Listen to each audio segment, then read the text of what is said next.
Nosotros vimos de manera introductoria cómo calcular el área, ¿no?, de una región que estaba limitada superiormente por una función no negativa, ¿cierto? Y se acuerdan que yo les dije, para que sea más accesible el cálculo, vamos a hacer ciertos supuestos, ¿correcto? Los supuestos se hacen para que el cálculo no sea tan engorroso. Y un primer supuesto que hicimos, es que en el intervalo, ¿se acuerdan? A nivel del eje X, el intervalo,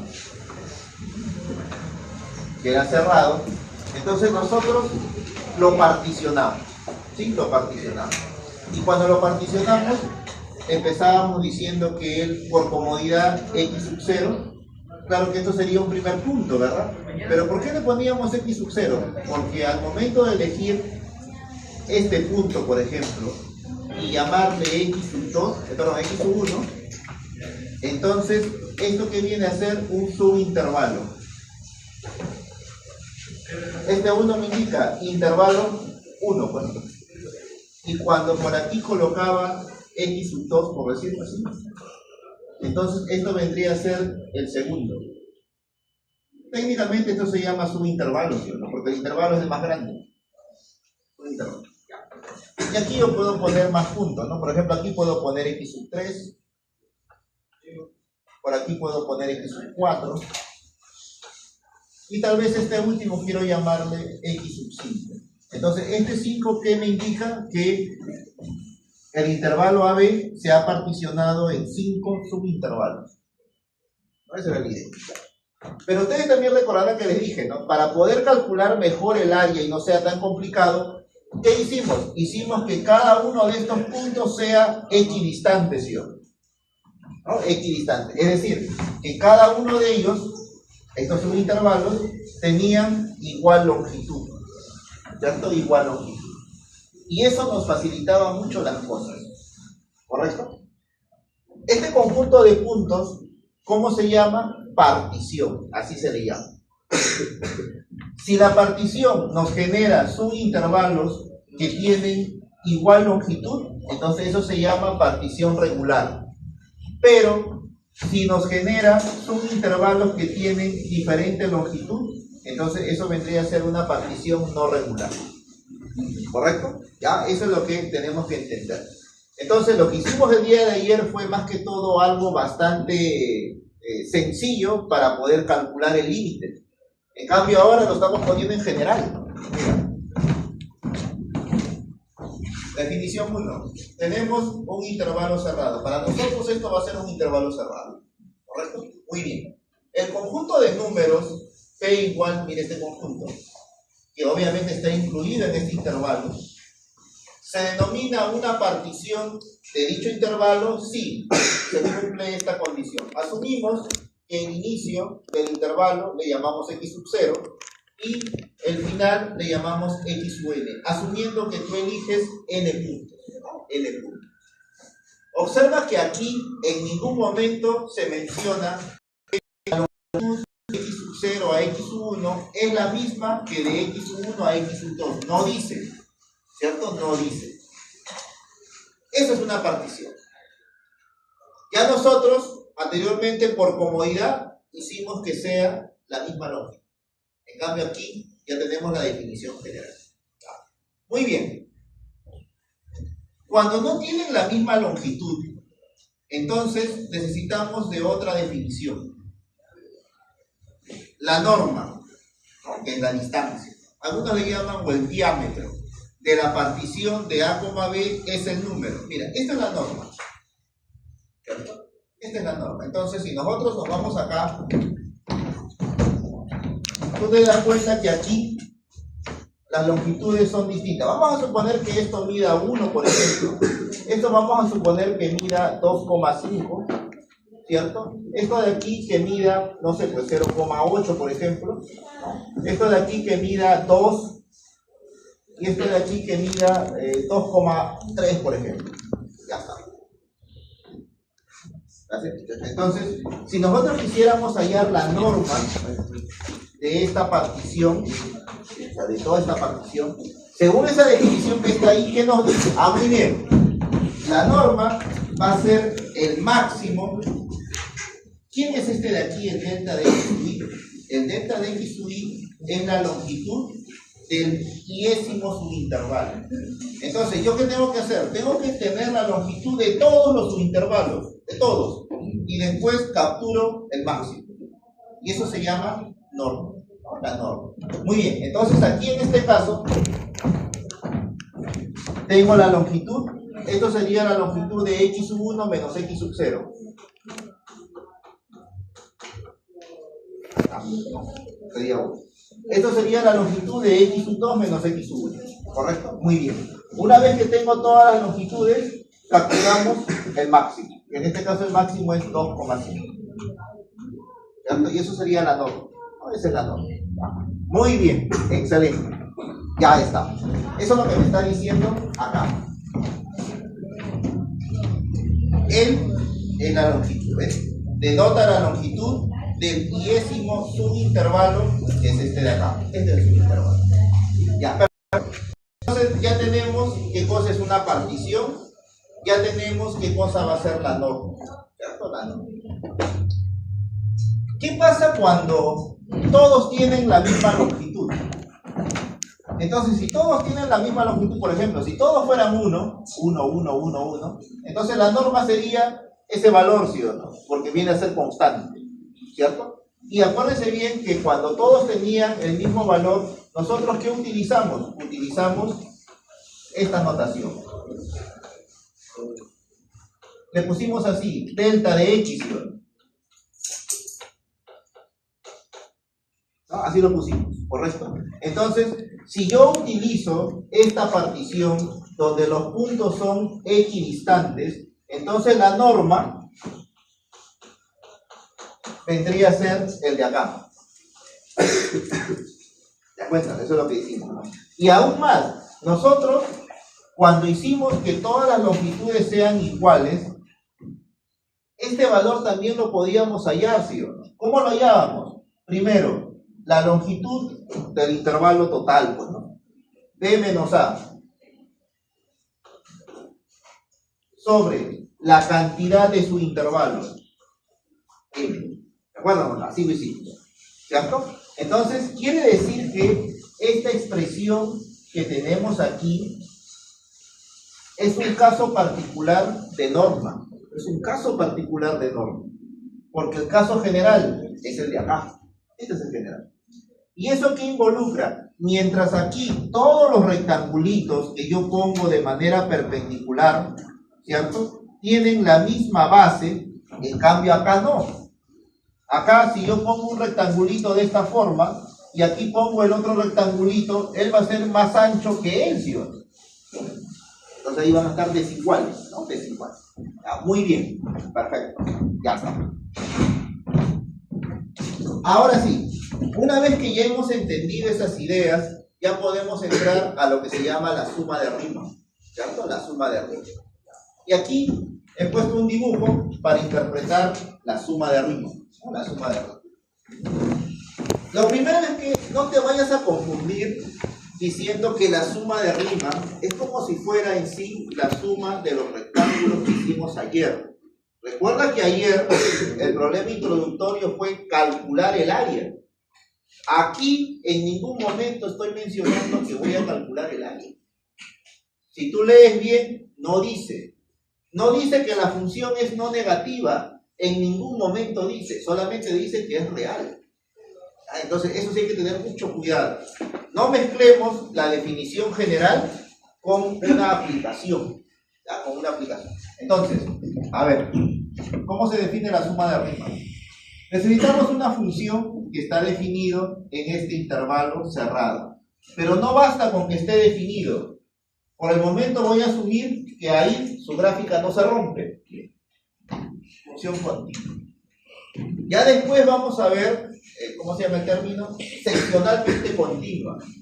Que a pesar que está definido acá, hay puntos finitos donde se rompe, ¿no? Una cantidad finita de puntos donde se rompe. Pero aún así, podemos calcular la integral. Pero eso de ahí, esa parte. Eso es cuando pongamos aquí función seccionalmente continua. Aquí por el momento, continuo nomás. Ya, continuo nomás. Muy bien. Para definir la suma de rimas, ¿qué necesito? Una partición. Ya sé que es una partición. Acá está. Ya lo tengo yo. Muy bien. Y mira lo que aparece acá. U sub i. Cualquier número del subintervalo. Ahora escucha. Ayer, ¿yo qué mencioné? Yo te dije, cuando vamos a poner la altura del rectángulo, ¿sí?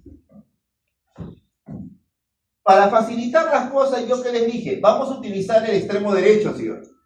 ¿Cierto? El extremo derecho.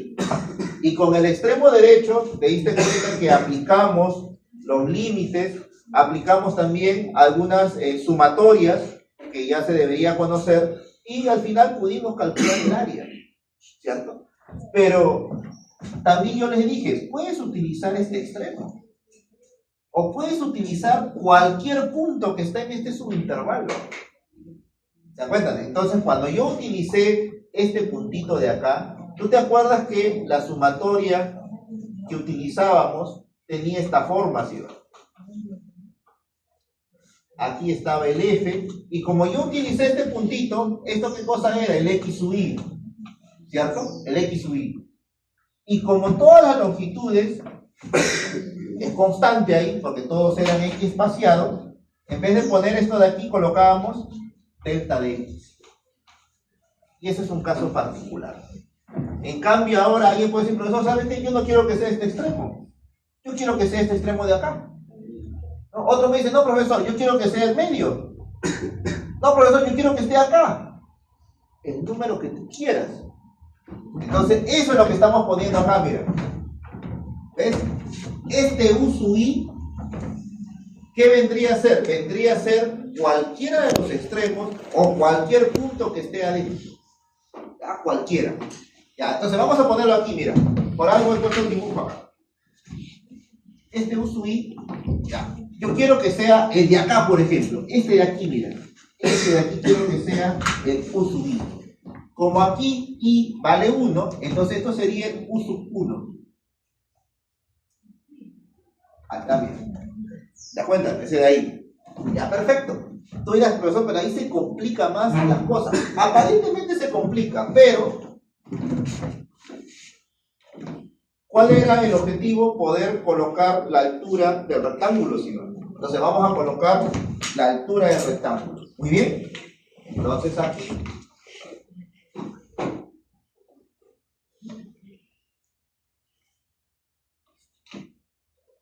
Y mira ahora cómo va a ser tu rectángulo. Si esto es la altura, entonces quiere decir que esto lo puedo poner así, porque es la altura, ¿sí?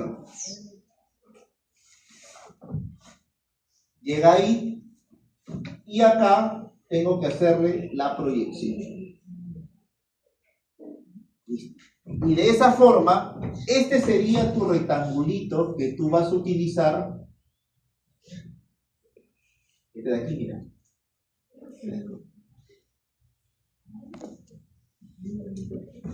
Este es tu rectangulito.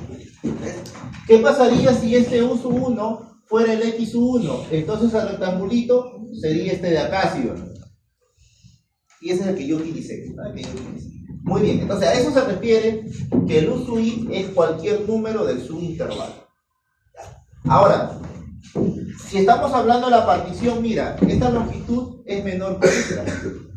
Si aquí yo obtuve el U sub 1, que puede ser el punto medio, cuando yo voy a trabajar con el U sub 2, no necesariamente puede ser este. Tal vez yo quiero que aquí sea el de acá.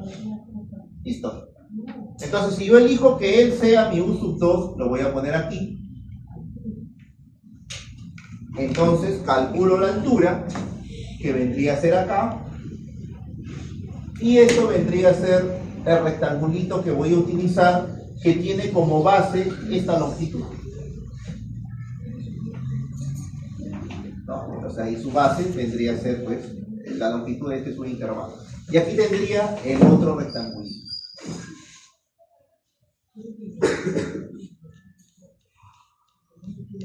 Mira. En el otro, tal vez mi U sub 3 quiero que sea el de acá. Este de aquí quiero que sea el U sub 3. ¿Pero eso es posible? Claro. En este intervalo es el final, pero en este intervalo es el inicio. Entonces de aquí, esto sería la altura. Perfecto. Formo el rectángulo teniendo este subintervalo como base. Entonces acá lo pongo aquí. Ya está. Y lo pongo acá. Listo. Entonces para este caso, este vendría a ser el rectangulito que voy a usar.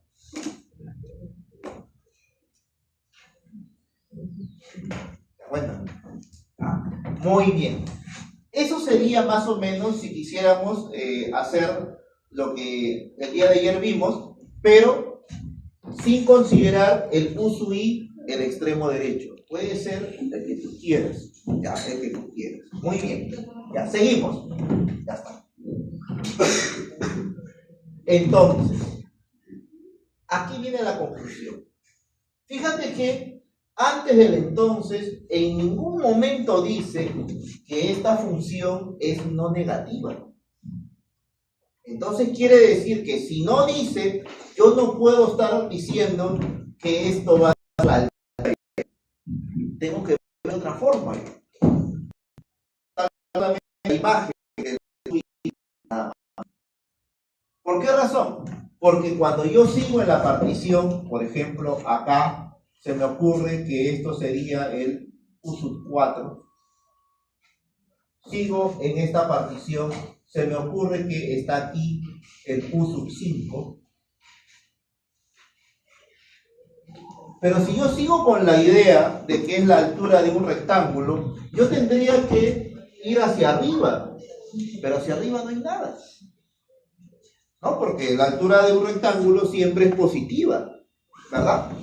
Pero da la casualidad que acá, ahora sí ya lo hablamos más general, la imagen del U sub 5, entonces la imagen del U sub 5 se va a obtener si es que yo voy hacia abajo.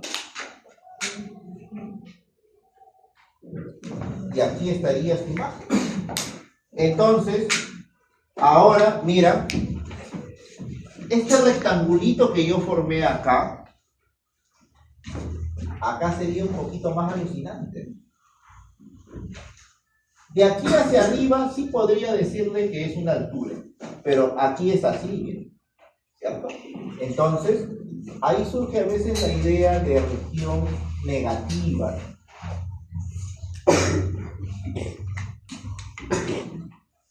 Más no área negativa, ¿ya? El área siempre es positivo.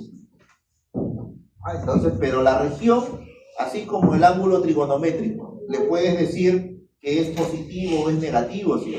Entonces aquí la región, si tenemos un umbral, por decir, que divide, todo lo que está arriba, que sea una región positiva, por decir, ¿no? Y todo lo que está abajo, que sea una región negativa. Nosotros, en realidad el término correcto vendría a ser un acumulado, ¿no? Un acumulado. Muy bien. Entonces, esto vendría a ser ahora nuestro, mira, rectangulito, por decirlo así. Esta parte de acá. Esta parte de acá, ¿no? ¿Cierto? Si seguimos esta lógica, vendría a ser de aquí hasta acá. Entonces, esto vendría a ser constante como si fuera una altura y tomaría solamente esta parte, ¿no? Esta parte. Ya. Muy bien. Excelente. Excelente. Y aquí también no puedo coger, bueno, aquí esto que sea el U sub 6, ya está, esto es el U sub 6. Entonces aquí tendríamos esta forma. Ya está.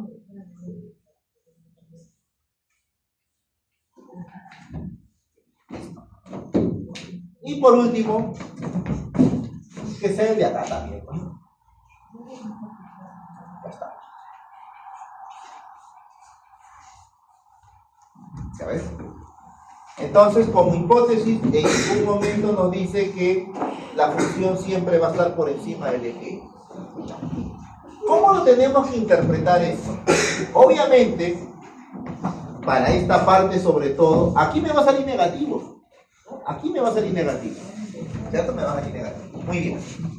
Entonces, la suma de Riemann, uno lo ponen así, ¿no? De F asociada a la partición P y a los puntos seleccionados. O sea que para calcular esta suma, tú necesitas ¿qué cosa? Una función, necesitas una partición y necesitas que una vez que tienes la partición, de todos estos puntos que están en este subintervalo, tú tienes que elegir uno como referencia. El que tú quieras, ¿no? El que tú quieras. Muy bien. Si haces eso, mira, esto de aquí es lo que se llama la suma de Riemann, ¿no? La suma de Riemann. Cuando esta suma de Riemann se utiliza para aproximar el área de una región, entonces él es como si fuera la longitud de la base y él es como si fuera la longitud de la altura, ¿sí? Y cuando lo hacemos de manera particular, él vendría a ser delta de x. ¿Y qué significaba? Que todos tenían la misma longitud. Y cuando yo le puse acá x u y, significa que él es el extremo derecho de todos los subintervalos que estoy considerando. Este es el caso general. Este es el caso general, ¿no? Muy bien, ya está. Entonces, quiere decir que aquí voy a multiplicar, como esto es una longitud, yo sé que va a ser positivo. Pero al quitarle a f la restricción de por lo tanto, va a haber un momento en que voy a sumar una expresión negativa, ¿no? Un número negativo. Ya. Por este detalle. Entonces quiere decir que ahí la idea que se manejaría la siguiente, que esta suma de arriba, si queremos aferrarnos a los rectángulos, entonces aquí estaremos sumando rectángulos que están por encima del eje X, rectángulos que están por encima del eje X, ¿correcto?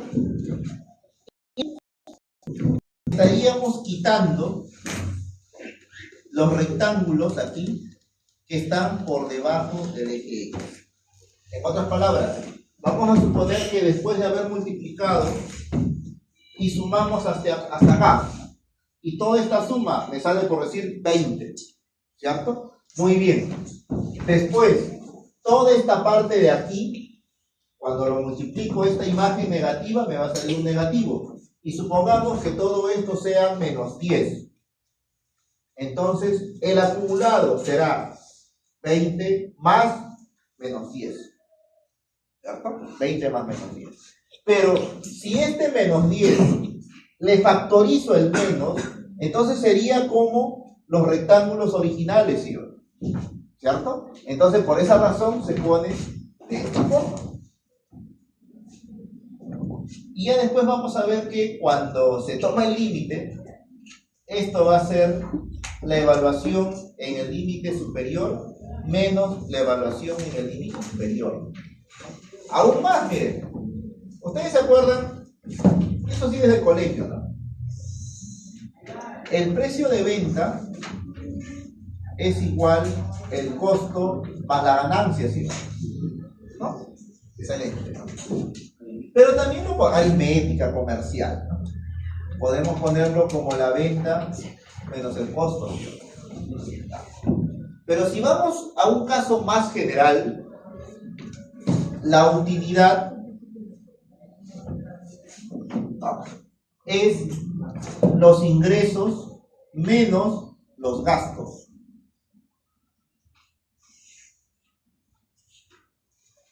¿No? Los ingresos menos los gastos. Esta lógica de acá es muy bueno para esto. Cuando ya se ve, digamos, economía matemática es el término que se maneja bastante, esta utilidad viene a ser una integral definida. Esta de acá. ¿Por qué razón? Porque tú acumulas ingresos, ¿cierto? En un mismo periodo, por ejemplo, en un mes. Termina el mes, por ejemplo, en mi caso, acumulo mis ingresos. Entonces, tengo mis ingresos ahí. Termina el mes, hay gastos, ¿sí? Por ejemplo, venir de Huacho hasta acá me genera gasto. Pagar la luz, el agua, ¿cierto? Bueno, no sé, el colegio de mi hija, por ejemplo. Pero una vez que llegamos a esa situación de fin de mes, de los ingresos menos los gastos, hay ahí una especie de razonamiento, ¿sí o no? Que uno dice, a ver cuánto recibí de ingreso y cuánto estoy gastando, ¿no? Y después tú dices, ¿y cuánto me queda? Ese cuánto me queda es justamente la utilidad. Si todo lo que recibí es mayor que todo lo que he gastado, entonces decimos, pues tengo un ahorrito, no me ha sobrado, ¿verdad? Pero si todo lo que ha ingresado es menor de lo que voy a pagar, entonces más bien voy a estar debiendo, ¿correcto? Pero si lo que ingresa es igual a lo que gasto, me voy a quedar en cero, ¿no? Lo que se conoce como el equilibrio. Justamente esta idea es de la integral. La integral es como un acumulado. Acumulamos cosas positivas, como los ingresos. Acumulamos cosas negativas, como los gastos. Y al final queremos ver el resultado. ¿Me queda algo? ¿No me queda nada? ¿O estoy endeudado? ¿No? ¿Se dan cuenta? ¿No? Esa es más o menos la idea, ¿ya? De la integral. Muy bien. Ya de ahí, con el teorema de Barrow, vamos a ver que es más fácil utilizar una antiderivada que estar utilizando el límite. Porque el límite es bien trabajoso, ¿no? En algunos casos es bien trabajoso. Ya, muy bien. Entonces, geométricamente, no podemos decir que esto es como la interpretación del área, porque el área tenía sus propias hipótesis. Estas hipótesis son muy generales. En cambio, en el área se restringe. Y cuando se hace eso, ¿qué significa? Que estamos aplicando. La integral definida lo estamos aplicando al cálculo de áreas. ¿Dónde más lo podemos aplicar si restringimos la función? En el cálculo de volúmenes. ¿Dónde más lo podemos aplicar? En el cálculo de la longitud de arco. ¿Se acuerdan? Entonces, eso es restringido ya. Muy bien, ya está. Una vez que ya tenemos la idea de qué cosa es la suma de Riemann, ¿cierto? Tú te das cuenta que utilizar suma de Riemann tiene una desventaja, por decirlo así. Por ejemplo, esta parte de acá, pretender que solamente lo podemos aproximar con este rectángulo, ¿qué me genera? Un error, ¿sí? ¿Cierto? Un error. Entonces ahí surge la idea. ¿Qué debo hacer para minimizar ese error? Es decir, lograr la exactitud. Entonces, ¿cómo se minimizaba el error? Cuando este rectangulito se volvía más fino, ¿sí? Más delgadito, ¿cierto? Que al volverse más delgadito quiere decir que a nivel de la partición tendríamos más rectangulitos. Y cuando uno tiene más rectangulitos que se van apegando así, uno con el otro, entonces estos huequitos de error cada vez se van haciendo más pequeños. Llegará un momento en que los rectángulos que son así, se vean así, con una línea. ¿Y cuál sería esa ventaja? Que si se ven como una línea, al costado yo pondría el otro. Al costado el otro. Y tú te das cuenta que sutilmente estaría sombreando todo. Y de esa forma, al sombrear todo, tendría la respuesta exacta. Pero la pregunta es, ¿cuándo va a suceder eso? Ahí ya viene la parte formal, ¿no? Cuando yo tenga una cantidad grande de puntos en la partición. ¿Qué tan grande? No lo sé. Entonces esa palabrita, ¿qué tan grande? Que no lo sé, es lo que se conoce como tiende. ¿Tiende a dónde? Al infinito. ¿Cierto? Tiende al infinito. Entonces ahí es donde nosotros nos damos cuenta. Ya. Pero yo utilicé esa palabrita tiende al infinito bajo ciertos supuestos. Que la longitud de los subintervalos son iguales. Que la altura era la imagen del extremo derecho. Pero tú te das cuenta que acá no puedo hacer eso. ¿Por qué razón? Porque estas longitudes no son iguales. Y aún más, el punto que estoy utilizando acá no es este extremo. Es un punto cualquiera, el que yo quiera. Entonces ahí necesito utilizar algo general. ¿Y quién es lo general? La norma. Si yo quiero que este rectangulito, que puedo medir cuánto mide acá su base, yo quiero que se ponga cada vez más delgadito. Es como que esto cada vez se va acercando a cero, ¿sí? ¿Cierto? Entonces, ese es el detalle interesante.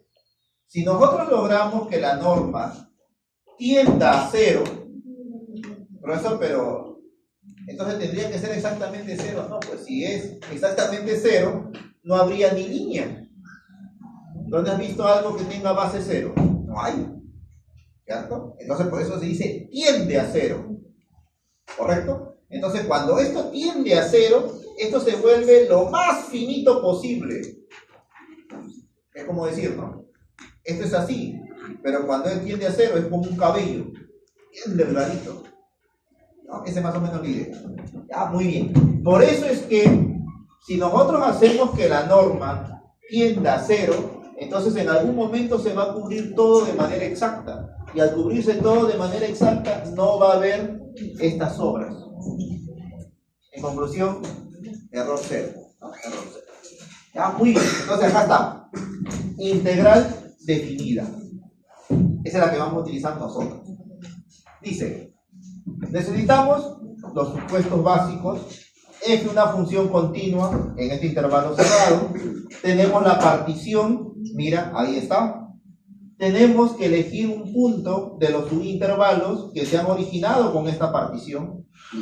Ya está. ¿A qué le llamamos la integral definida? La integral definida es una suma de Riemann sobre un límite. Lo que tú vas a lograr es que estos rectangulitos sean así, delgaditos. ¿Cómo lo logras? Cuando la norma tiende a cero. O sea, hacer que el rectángulo más grande que tiene esta base, vamos a lograr que se haga el más delgadito posible. ¿Correcto? Porque imagínate que ponga solamente un rectángulo. Entonces, ese sería la norma. Entonces, ¿qué hago? Que se vuelva a cero. Y al hacerse cero significa que la partición tiene rectangulitos bien delgaditos que están cubriendo todo. ¿Se dan cuenta? Así funciona eso. Muy bien, ahí está. Entonces la integral definida simplemente es un límite cuando la norma tiende a cero de una suma de Riemann. ¿Cierto? Necesito una notación. Y aquí viene lo que a veces les decía, ¿no? Esto que está aquí, que vendría a ser, así como está, es la longitud de esto. Se puede medir, pero cuando se pone así es como esto de acá, bien delgadito, que esto es casi cero, ¿cierto? Este símbolo de la suma, cuando se le aplica el límite, es el de acá, mira. Este de aquí es. Esto también es S de suma, no solo que es alargado, no es alargado. Muy bien, ya está. En otras palabras, mientras esta parte es discreta, esta parte es continua, ¿cierto? Y esto es para la sumatoria discreta, por decirlo así. Pero cuando le aplicamos un límite, esta es la suma que se utiliza. ¿Cierto? Muy bien. Aquí hay una partición. Aquí también hay una partición. Solo que en esta notación se pone el extremo izquierdo hacia el extremo derecho. Y ahí está la partición. ¿Cierto? Ahí está la partición. Muy bien. Ya está. Excelente. Esta notación que tenemos acá, por eso les decía, ¿no? Causa confusión a veces. Porque tú dices, bueno, esto es como si fuera la base, su longitud, por la altura, ¿sí o no? Entonces algunos piensan que esto de aquí es un por, pero en realidad no lo es. ¿Ya? Eso de ahí no es así. Esto no es un por, porque esto es un infinitésimo. No es un número común y corriente, como algunos piensan, ¿no? ¿Ya? Por eso lo correcto es que aquí no se pone punto. ¿Te das cuenta? No se pone punto. Al final, forma parte del operador. Esto de acá. Ya después, cuando lo trabajas como infinitésimo y llevas, por ejemplo, ecuaciones diferenciales, por decir, ahí tiene una interpretación más interesante todavía. No, pero eso lo vas a ver también en el cuarto ciclo. Nosotros, en nuestro curso, vamos a ver ecuaciones diferenciales elementales nomás, ¿no? Lo básico. Ya después, en cuarto ciclo, vas a ver la parte más formal, más analítica de las ecuaciones diferenciales. Claro que va a haber un puente, cálculo multivariable. Ahí va a haber un puente, ¿no? Para que llegues a cálculo, perdón, a ecuaciones diferenciales. Está muy bien. Ese es un chiste. Está muy bien. Está bien. Es bueno que piensen así. Ese es un chiste. Está bien. Ya está. Claro, no hay que tenerle miedo a los cursos, ¿sí?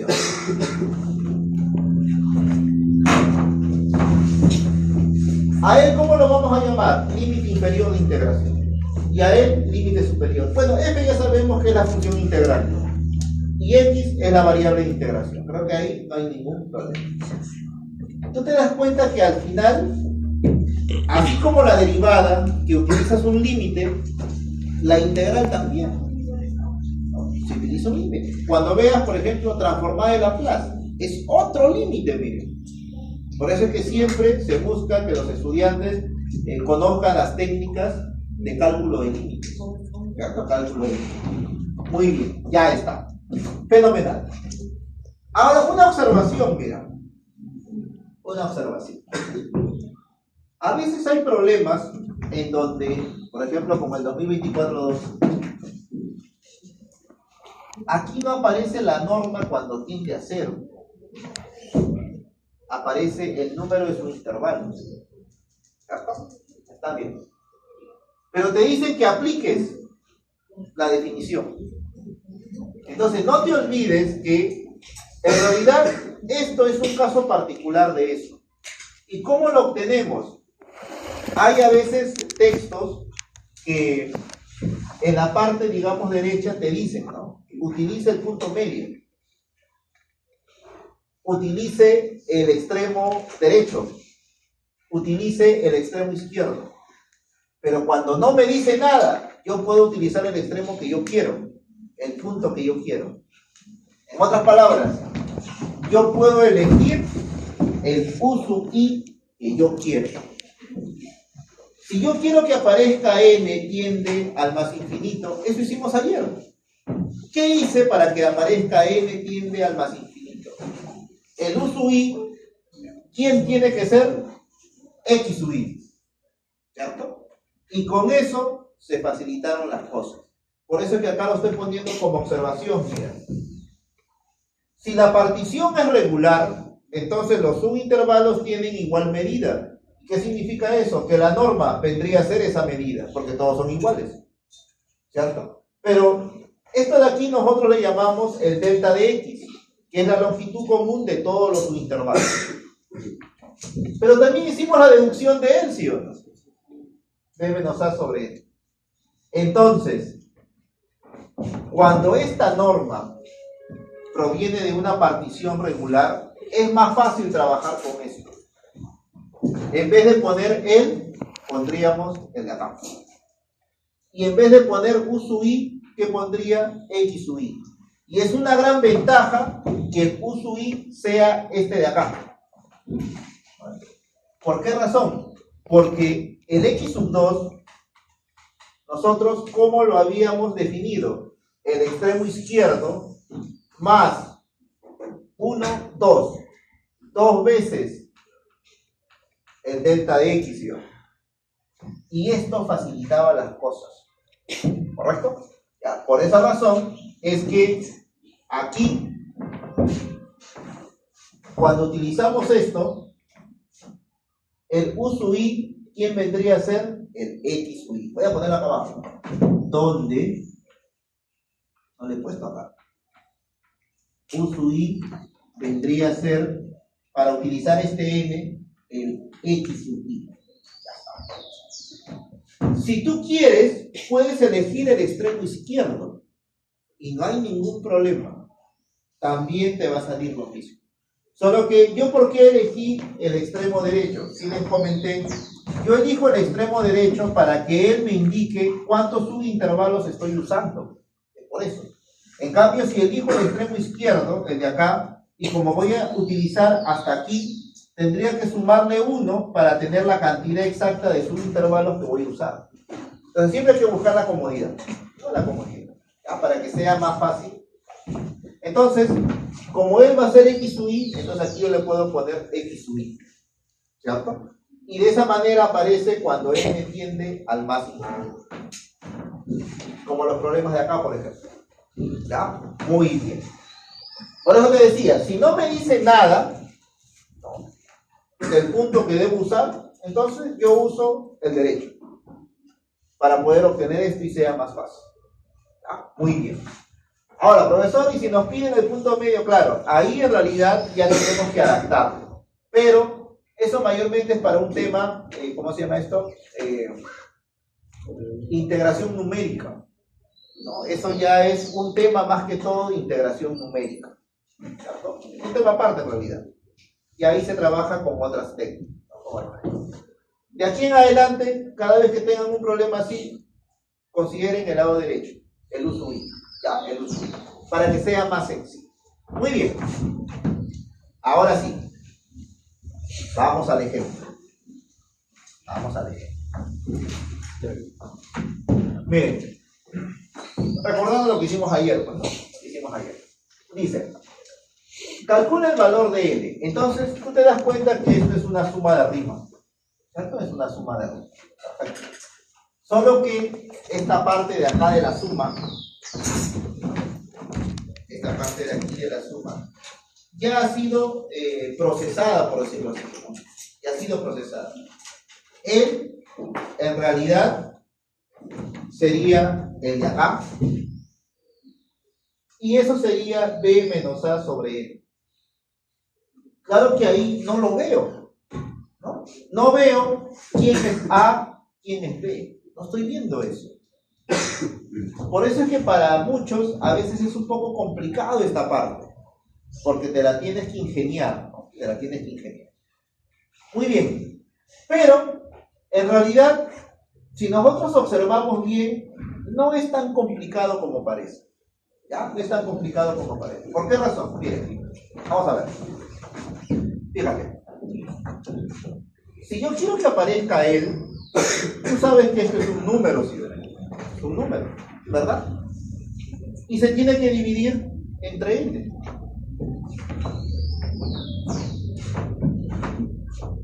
Mira, acá está, ¿verdad? No. Acá tengo n cubo. Yo esto lo puedo poner como n cuadrado por n. Y ya apareció l. ¿Se acuerdan? O sea, esa es la idea.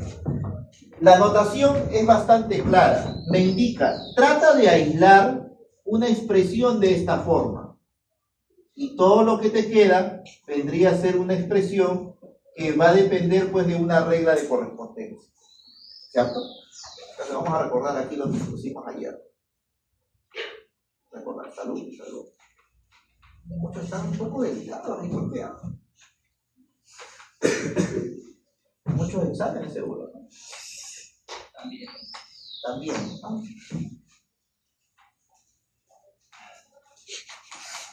Ya, si la partición es regular, entonces esto para nosotros era, si utilizo el extremo derecho, x sub y, ¿cierto? Y aquí, delta de x. ¿Y qué dijimos? Dijimos que debes hallar tu delta de x y debes hallar aquí el x sub y, ¿no? El x sub y. Y el x sub y era el extremo izquierdo más y veces delta de x. ¿Sí o no? Así lo pusimos. ¿Está bien? Así lo pusimos. Excelente. Entonces, lo que nosotros hacemos es que él, en realidad está fácil de poder formarlo, porque aquí me indica que debe haber un denominador n. Acá sabes. Entonces por ahí empezamos. ¿Ya? Por ahí empezamos. Resolución. Vamos a ver, ¿qué nos pide? A ver, la parte A. ¿Qué pide la parte A?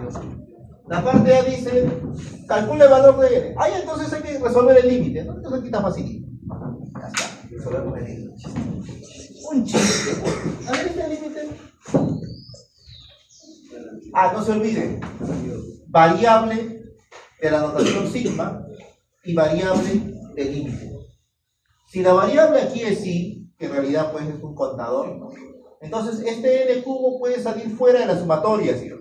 Muy bien, eso sí habíamos explicado. Entonces, ya está. Límite. Entonces este i enumerable, no hay problema. Ya está. Entonces lo podemos sacar fuera, ¿no? De la sumatoria. Listo. También sí o no, el 8, muy bien, el 8. Ya está. Perfecto. Y aquí tendríamos, eso sería una suma notable. Una suma notable. Ya está. Bueno, esa suma notable es conocidísima, señor. Esa suma notable es conocidísima. No creo que haya problemas en resolverlo. Ya, entonces aquí tenemos 8 sobre n al cubo. Esto habíamos dicho que es n por n más 1 por la suma de los dos sobre 3 factorial, ¿no? 3 factorial. 6. Ya está, 6. Ya. Muy bien. Excelente.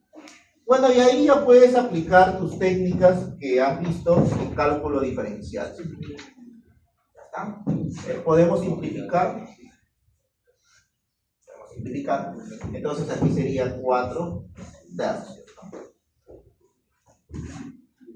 Arriba es n cubo, ¿no? N cubo, muy bien. Y abajo también es n cubo. Cuando se empata, se dividen los coeficientes principales, ¿sí? O sea, 2 entre 1. 2, ¿no? 2. Por 2. Ya. Muy bien. O lo otro, claro, también puedes utilizar voy a ponerlo acá. También puedes utilizar tu regla de Hospital, es verdad.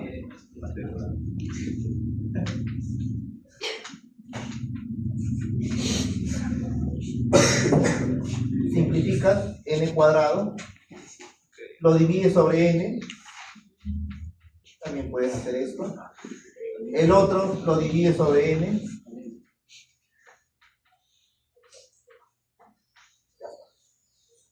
Lo otro lo multiplicas y la regla de Hospital. Bueno, también, en realidad hay varias formas, no hay ningún problema. Al final lo importante es que aquí nos va a quedar 4 tercios y aquí esto tiende a 0, esto tiende a 0, 2. Ya está. Listo, 8 tercios. 8 tercios. Ahí lo dejaríamos porque no dice que es para calcular el área. Entonces ahí no va. Si fuera el área, aquí tendríamos que ponerle unidades cuadradas, ¿sí? ¿No? Unidades cuadradas. Pero en este caso no dice. No dice. Muy bien, ya. Vamos al B. Entonces en el B, ahí sí vamos a aplicar lo que les estaba diciendo. Expresar L como una integral definida. Tengo esto de aquí, quiero ponerlo así. ¿No? Así quiero ponerlo. Ya. Muy bien. Perfecto. Entonces, lo que nosotros hacemos aquí en realidad es una manipulación de la suma de arriba. Esto me interesa. Esto de acá. ¿Correcto? Muy bien. Entonces nos vamos a concentrar en la suma de arriba. Veamos, considerando la suma de arriba.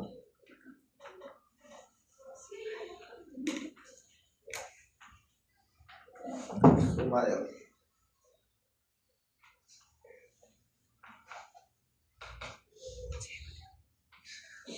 Ya, vamos a considerar la suma de Riemann nada más. O sea, dejo de lado el límite, ¿ya? Dejo de lado el límite y solamente me voy a concentrar en la suma de Riemann. Ahí está. Solamente ahí. Listo. 8 y al cuadrado sobre n al cubo. Muy bien, perfecto. Y en esta suma de Riemann hacemos este análisis así, de derecha a izquierda, así. ¿Ya? Muy bien. Entonces, tendría que observar este delta de X, que tiene esta forma. La primera información me lo da este denominador, ¿sí? Entonces me está diciendo, muy bien, sería apropiado que en esta suma de arriba, ¿no? En esta suma de arriba, ahí está, sería apropiado aquí que aparezca un sobre n. Eso involucraría que esto es n al cuadrado, ¿sí? Hasta ahí. ¿Está bien? Muy bien. Ahora, una vez que ya tienes este n de acá, tú te das cuenta que aquí como está n al cuadrado, sería bueno que las expresiones que están arriba también estén al cuadrado para poder hacer una factorización del cuadrado.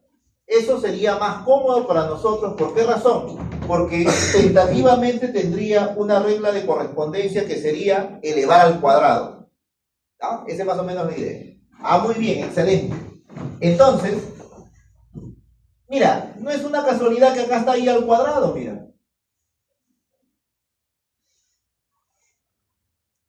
Y si tú observas aquí,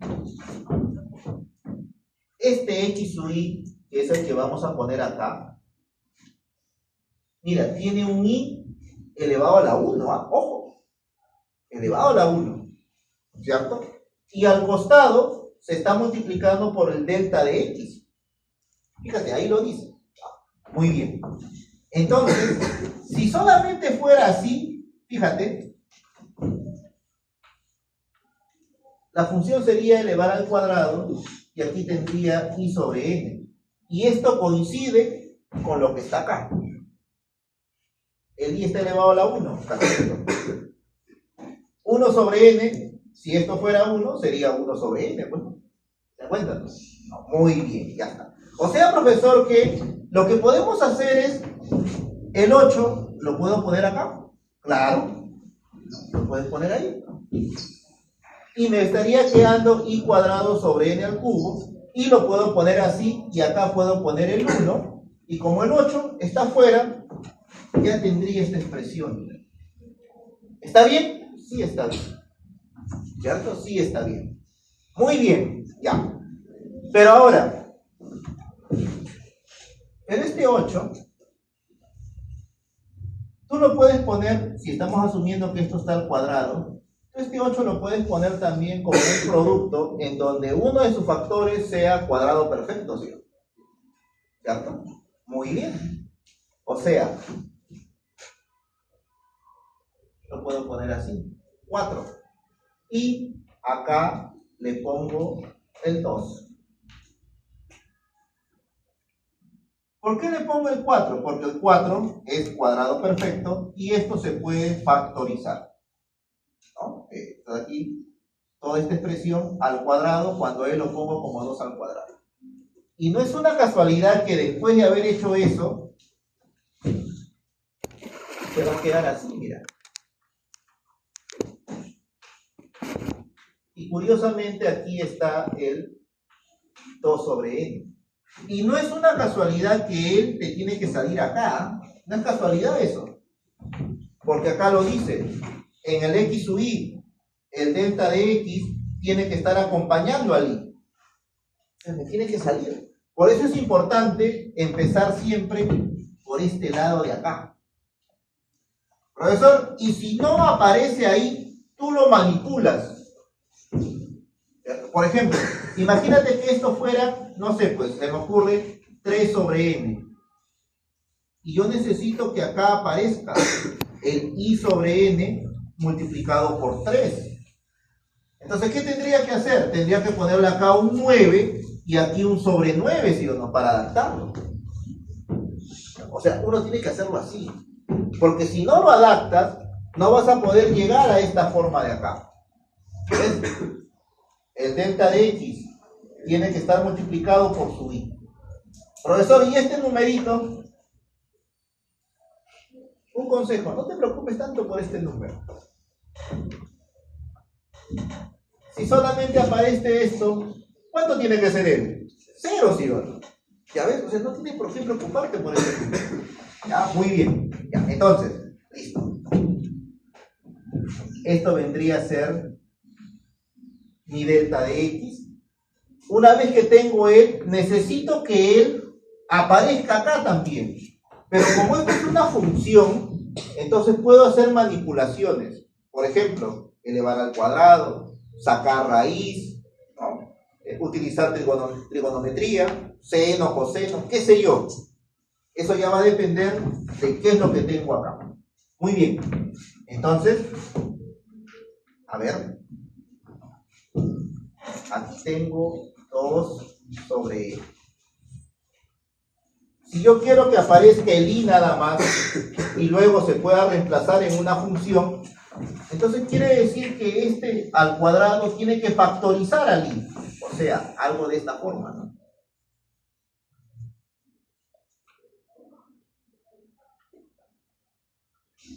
Para que me quede así, como él. Y una vez que me queda así, tengo que multiplicarlo por el que supuestamente ya sé cuánto es. A ver, este de acá, mira, 2 sobre m. Tiene que estar acá. Ah, ya, perfecto. Entonces acá lo pongo. Y tiene que estar aquí multiplicado por el 2 sobre m. Ya está. Verifico si esto está bien. A ver, 2 al cuadrado, 4. Muy bien. Y al cuadrado, ahí está, y al cuadrado. N al cuadrado, N al cuadrado. Está bien. Si no sale esto, tengo que manipular esto. En realidad así se tiene que hacer. Muy bien. Excelente. Excelente. Ya está. Una vez que tengo esto, ya le pongo la sumatoria. Ay, no me va a alcanzar la sumatoria. Voy a ponerlo acá abajo. Voy a ponerlo completo.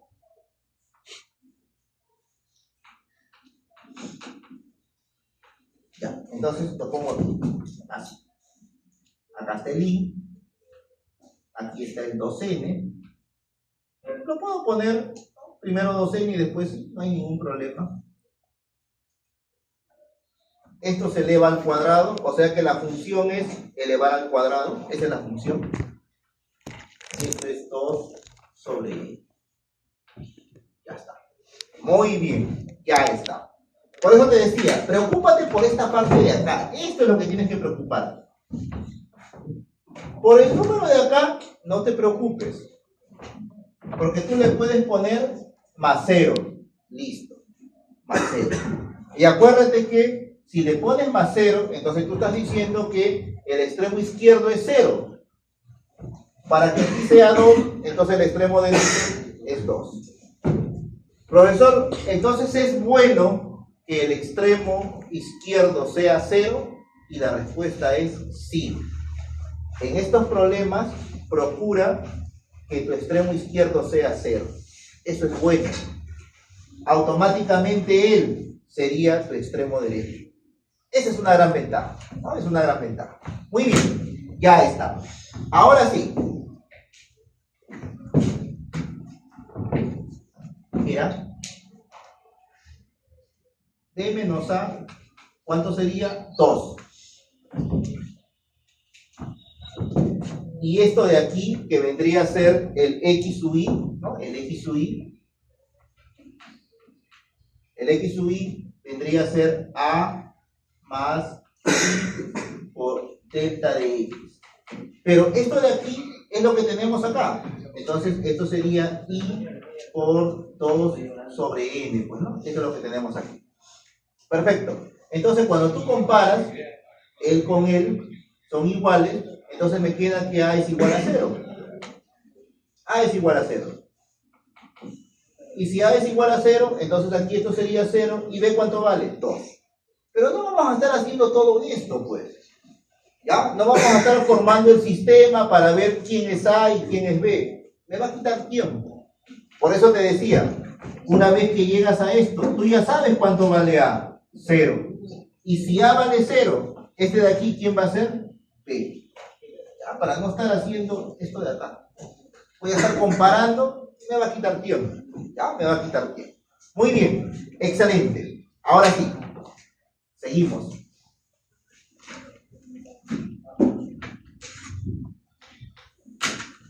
Entonces aquí ya prácticamente tenemos la respuesta. Miren, cuando llegamos a esta parte, ¿cuál es la función? Acuérdate, la función es elevar al cuadrado. Esa es la función. ¿Ya? Esa es la función. Elevar al cuadrado. Muy bien.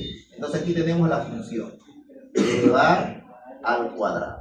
El x sub y, esto es 0 más y 2 sobre n. Listo. Y esto de aquí es 2 sobre n.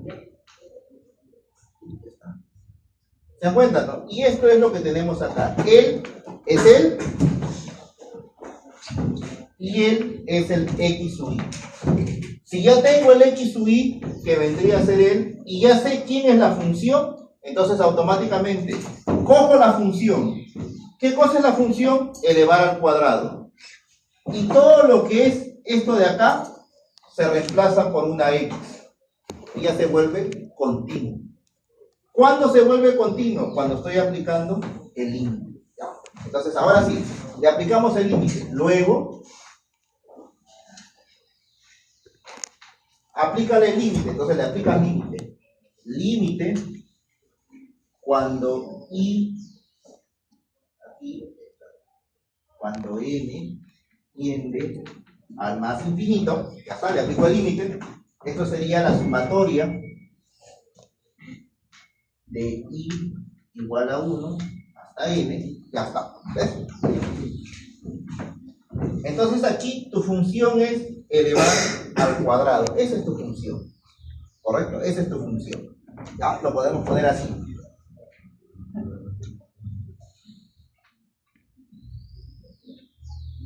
Ahí está.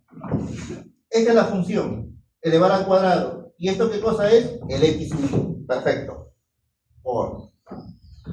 ¿Esto de aquí qué cosa es? Esto de aquí es el delta de x. Ya está. Si tengo esto, me voy allá. La integral. ¿Ves? Muy bien. ¿Aquí qué es? 0. Perfecto, aquí es 0. Cuando esto es 0, entonces, ¿esto quién es? El b, 2. Ya está. Esta variación de x con este límite es lo que se conoce como el diferencial de x. ¿Correcto? Muy bien. Aquí tenemos la función elevar al cuadrado. Entonces aquí lo podemos elevar al cuadrado. Y el x sub y es lo que se conoce como el x. Ya está. Perfecto. ¿Ven? Y de esa manera ya tengo la integral definida. Calcular la integral definida del ítem anterior. Pero esto es esto. Entonces esto vale 8 tercios. ¿Ya? 8 tercios es. Usted es profesor, pero para esto hay un teorema, ¿sí o no? Pero todavía no lo he hecho. Solamente estoy utilizando lo que dice la definición nomás. Entonces, esto de aquí, ¿cuánto tiene que ser? 8 tercios. Ya cuando vea los teoremas fundamentales, ahí ya no voy a utilizar eso, ¿sí o no? ¿Qué voy a utilizar? Voy a utilizar la antiderivada. Ojo, mira lo que está acá. Esta utilidad que tú ves aquí va a ser como ese integral. ¿Correcto? Esto de aquí, el ingreso, va a ser una antiderivada evaluado en el límite superior. Esto de acá. O sea, necesito una antiderivada.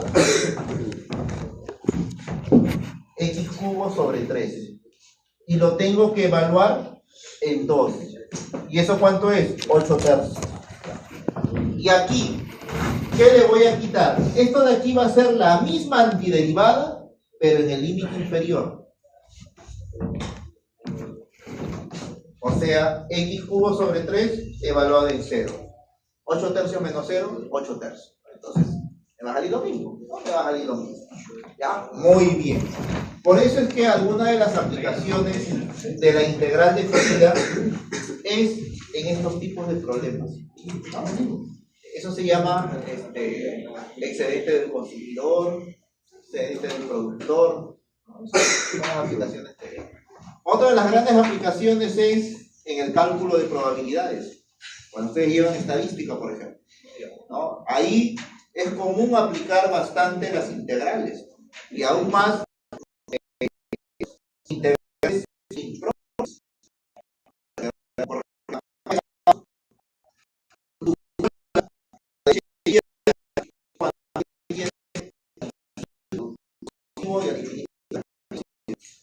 Queremos calcular el área de esa curva, obviamente no se puede.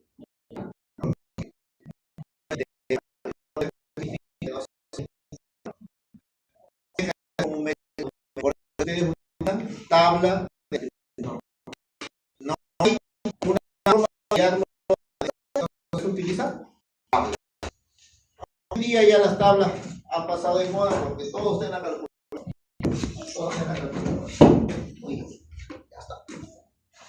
Excelente. Ahora, vamos a ver algunas propiedades. Pero lo vemos la otra semana. Porque